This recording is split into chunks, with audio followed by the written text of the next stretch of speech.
and the DMs were coming from inside the house. Doesn't have the same ring to it, does it? The urban legend of the babysitter and the man upstairs, also known as the babysitter or the sitter, is a standard within contemporary folklore and urban legends. Its presence in the imagination is evidenced by its frequent retelling across generations and its adaptation in various forms of movies and television, consistently evoking fear and unease. You know this story. It's a tale of an ordinary evening of babysitting turning into a terrifying ordeal, where a babysitter, after putting the kids to bed, doing everything that usually she could to take care of the kids, is terrified by various calls from a stranger, and ultimately turns out that the man was actually inside the house the entire time. Let's talk about this urban legend. Let's get spooky.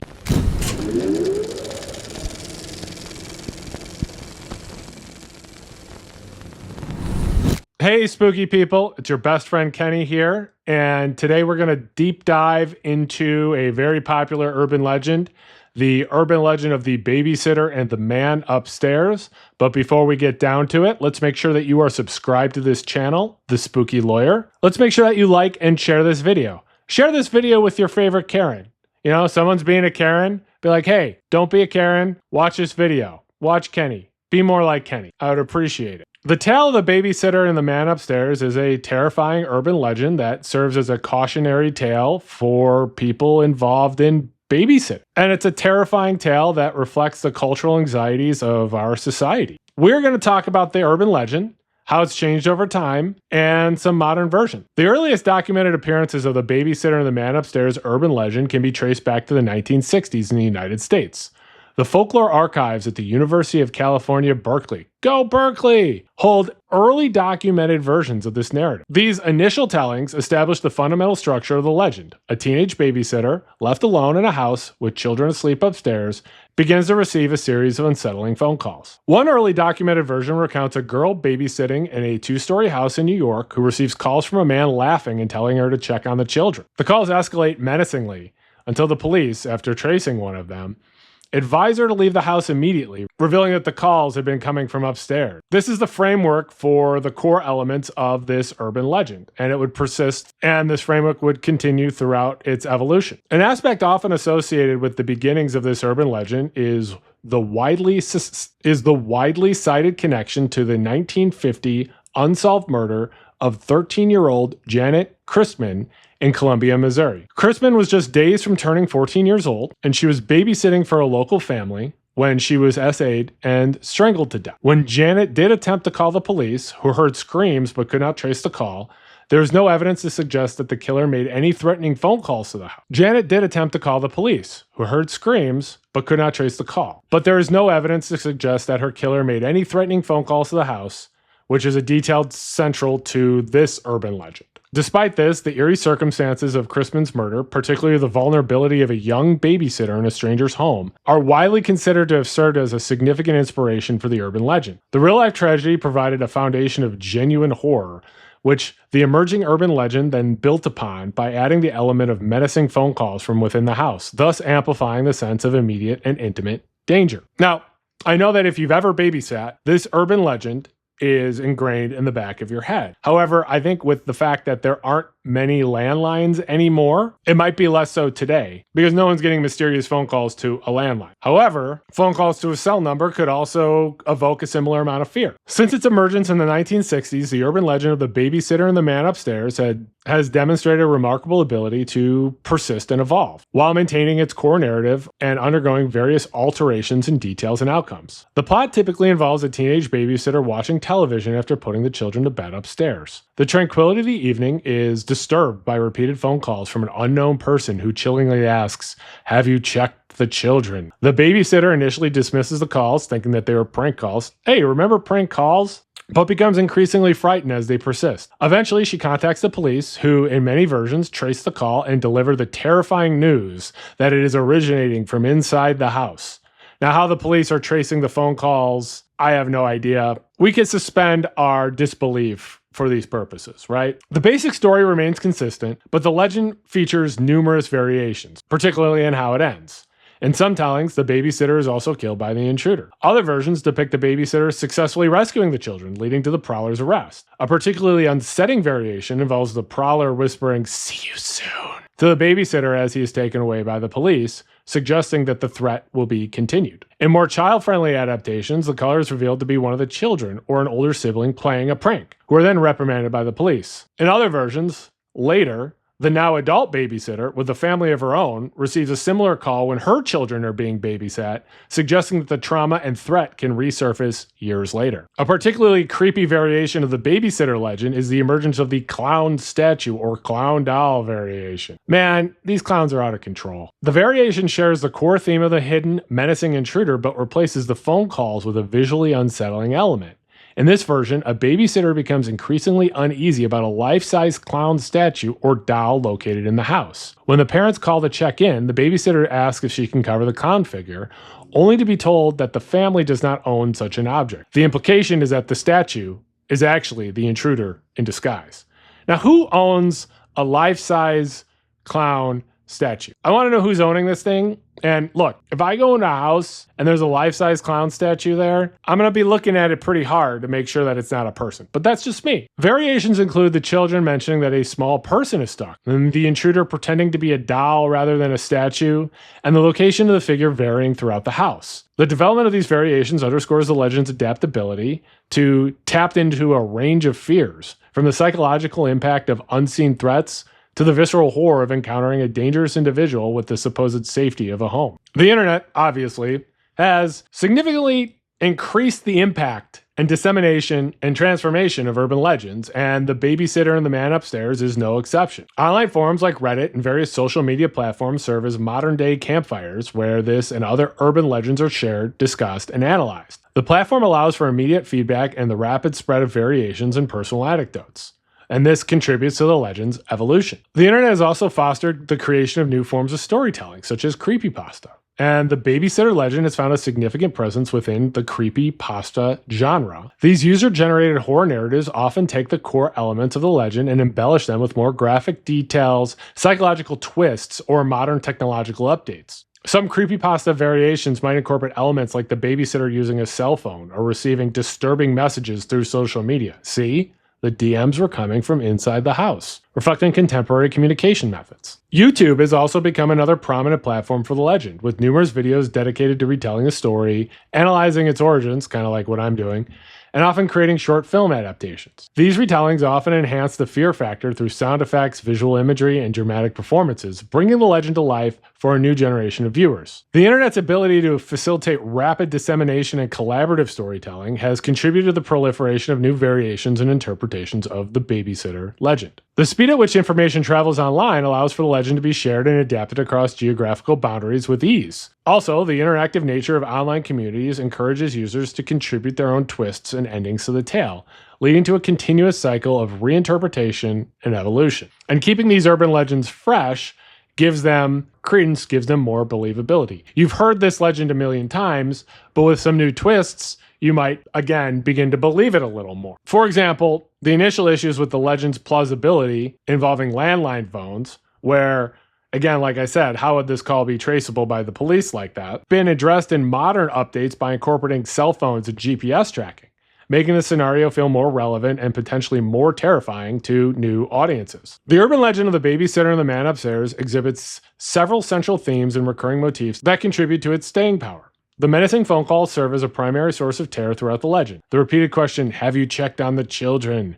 becomes a chilling mantra, effectively building suspense and driving the babysitter's anxiety. Vulnerability and isolation of the teenage babysitter are central to the narrative. The protagonist is typically depicted as young and alone, often emphasizing their inexperience and powerlessness in the face of the unfolding terror. A seemingly safe home being infiltrated by danger is a crucial motif to the story. The revelation that the menacing calls originate from within the very house where the babysitter is supposed to be safe subverts the fundamental expectation of security and amplifying the terror. Many versions of the legend feature an unreliable or dismissive response from the police. The initial dismissal often leaves the babysitter feeling more vulnerable and isolated, as the traditional sources for help are unavailable. The legend also carries moralistic undertones, particularly directed at young women. It can be interpreted as a cautionary tale, warning young women about the dangers of seeking independence and not adhering to traditional expectations of responsibility and domesticity. Insane, right? Insane that this type of story was created to keep that sort of traditional patriarchy, gender roles involved, right? The legend subtly reinforces the idea that neglecting one's duties, even in this seemingly safe environment like babysitting, can lead to terrible consequences. The popularity and widespread dissemination of The Babysitter and the Man Upstairs suggests that it serves as a significant cultural artifact, reflecting various social anxieties and concerns. One prominent anxiety reflected is that of parents regarding the safety and well-being of their children while under the care of someone else. Entrusting children to a babysitter, often a teenager, can be a source of worry for parents, and this legend amplifies those concerns to a terrifying extreme. The legend also touches upon mothers' apprehension about leaving their children to go to work, particularly during a period when the legend first emerged. As more women entered the workplace, there were societal anxieties about the potential neglect or danger faced by children left in the care of others. The legend also reflects broader societal anxieties about the growing independence of teenage girls. The narrative can be interpreted as a cautionary tale, warning against the perceived dangers of young women taking on responsibilities outside of their own domestic sphere and particularly prioritizing their own interests, like watching television or talking on the phone, over the safety of their children that they are entrusted with. The legend also taps into the primal fear of home invasion and the violation of the supposed safety of one's own dwelling. The idea that a dangerous individual could be lurking inside a house unbeknownst to the babysitter is a terrifying prospect that resonates with deep-seated anxieties about personal security. Finally, the legend also embodies the theme of stranger danger, but with a disturbing twist. The threat is not coming from an obvious outsider, but from someone hidden within the familiar environment of the home, making it more insidious and frightening. This subversion of expectations, where danger lurks in the most trusted places, contributes significantly to the legend's enduring impact. The appeal and effectiveness of The Babysitter and the Man Upstairs legend in evoking fear and unease can be attributed to several key psychological factors. At its core, the violation of the safe space of the home. The home is typically perceived as a sanctuary, a place of refuge and security, and the legend shatters this perception by introducing a menacing presence within its walls, thereby tapping into a primal fear of vulnerability in one's most trusted environment. The narrative also plays on the anxiety of being alone and responsible for others, particularly children. The babysitter is suddenly placed in a position of authority and responsibility for the well-being of children. The legend exploits the inherent anxieties associated with that role, particularly the fear of failing to protect those in one's care. The use of the telephone, a communication tool, as an instrument of terror further enhances the legend's psychological impact. The telephone is typically associated with connection, help, and reassurance. By transforming it to a conduit for menacing threats,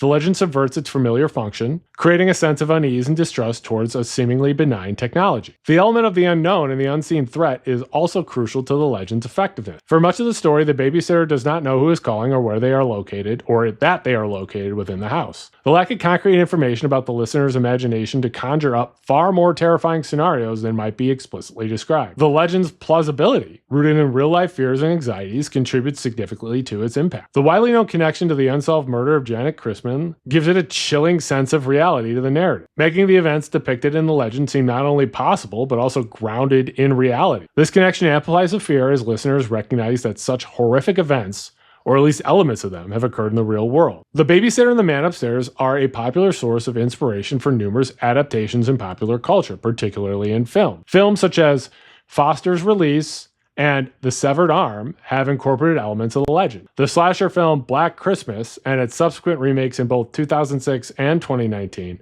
The 2006 one is terrible. 2019 one is okay.